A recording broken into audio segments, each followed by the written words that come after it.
In the digital age, social media has become a window into our lives, a place to share our joys, dreams, and even our vulnerabilities. But for 26-year-old Instagram influencer Kayla Monroe, that window became a deadly trap. With over 500,000 followers, Kayla built a vibrant online presence in Los Angeles, California, posting about fashion, travel, and her journey to self-love. Her bright smile and candid captions made her a beacon of inspiration, until a shadowy follower turned her virtual fame into a real-life nightmare. For 2 years, this obsessive fan tracked her every move through her posts, likes, and stories, culminating in a brutal murder that shocked her community and exposed the dark side of online stardom. Welcome to Shocking Stories, where we uncover true crime cases that hit close to home. Kayla Monroe wasn't just another influencer. She was a rising star who turned her passion for style into a thriving career. Born and raised in a small town in Oregon, she moved to LA at 21 to chase her dreams, starting with a modest Instagram account showcasing her thrift store finds and DIY outfits. By 2021, her account at Kayla Glows had exploded thanks to her relatable content and stunning visuals. She partnered with major brands, traveled to exotic locations for sponsored shoots, and built a loyal fan base who adored her authenticity. "I share everything, my highs, my lows, my insecurities," Kayla said in a 2020 interview with a lifestyle blog. "I want my followers to know they're not alone." Her openness, while endearing, also made her vulnerable. She posted daily stories, tagged her locations, and even shared personal struggles like her anxiety and a recent breakup, giving fans an intimate glimpse into her life. Little did she know, one of those fans was watching far too closely. Kayla's ascent wasn't without its challenges. As her following grew, so did the unwanted attention. She received creepy direct messages, some overtly sexual, others vaguely threatening, but dismissed them as part of being in the public eye.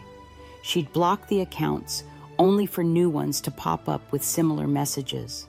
Friends urged her to tighten her privacy settings, but Kayla worried it would alienate her audience. "I can't let a few weirdos stop me from connecting with my real fans," she told her best friend, Mia Lopez, just months before her tragic end.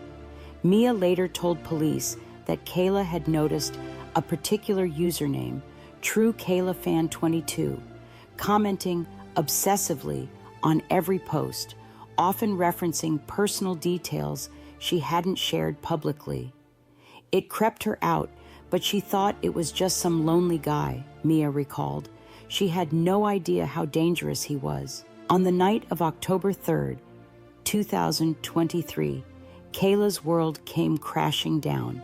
After a long day of shooting content at a trendy Venice Beach cafe, she returned to her apartment in West Hollywood around 9:30 p.m.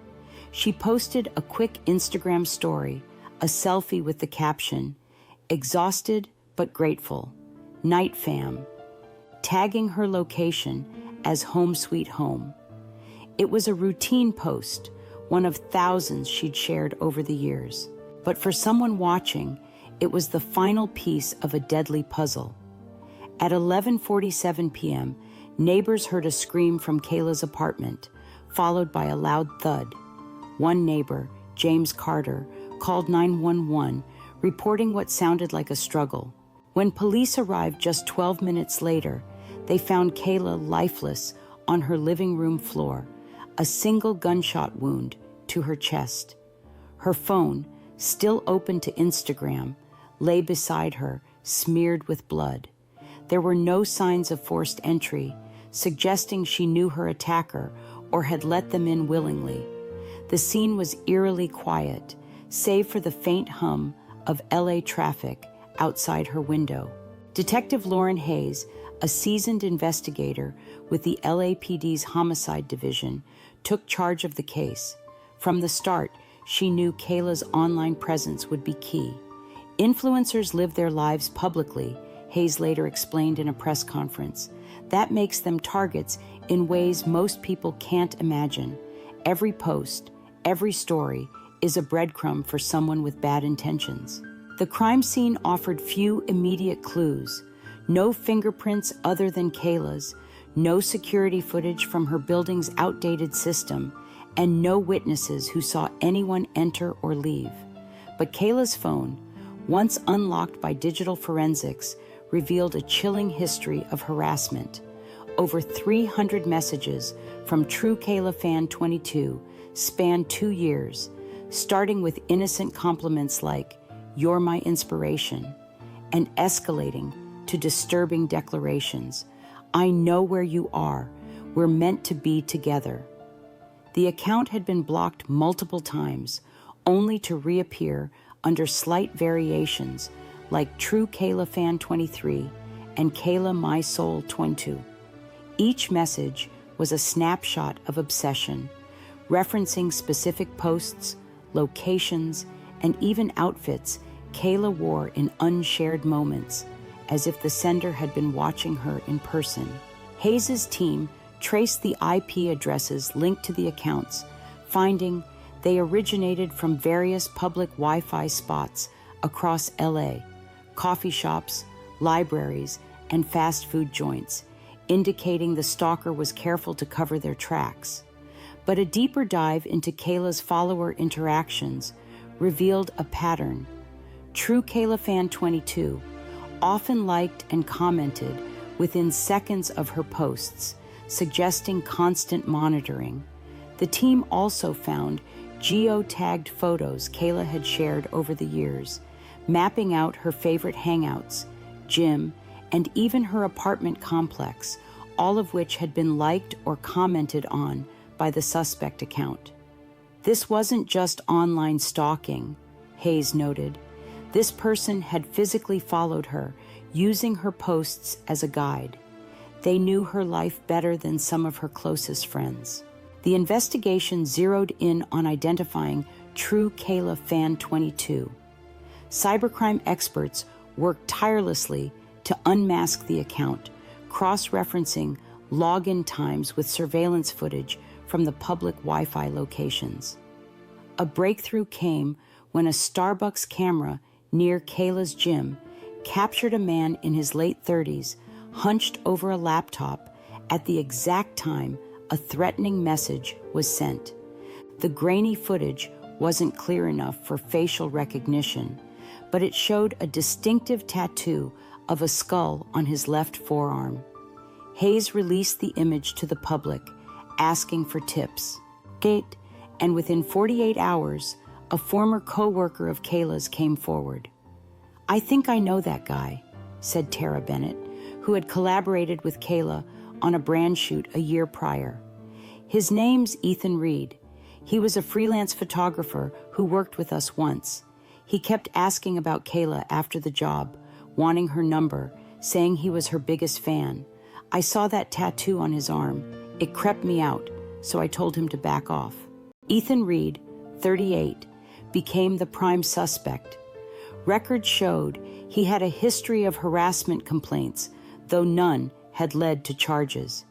He lived in a rundown apartment in East LA, worked odd jobs as a photographer and delivery driver, and had no social media presence under his real name, a red flag for someone so active under pseudonyms.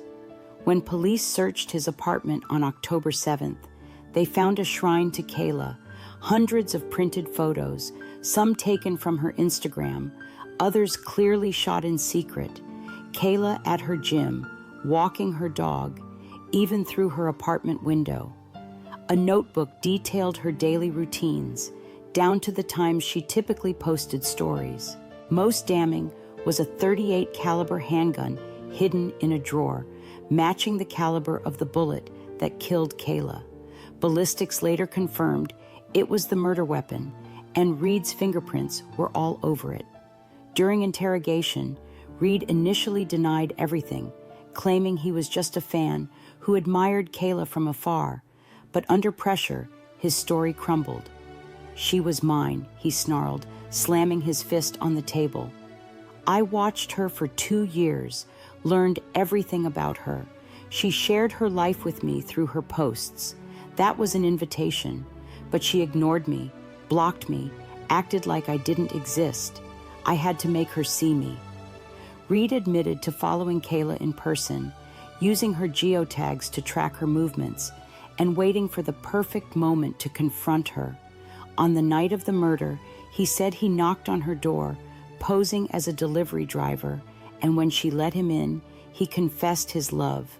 When Kayla rejected him, screaming for him to leave, he pulled the gun in a fit of rage. "I didn't mean to shoot her," he claimed, tears streaming down his face. "But she wouldn't listen. She was supposed to be with me."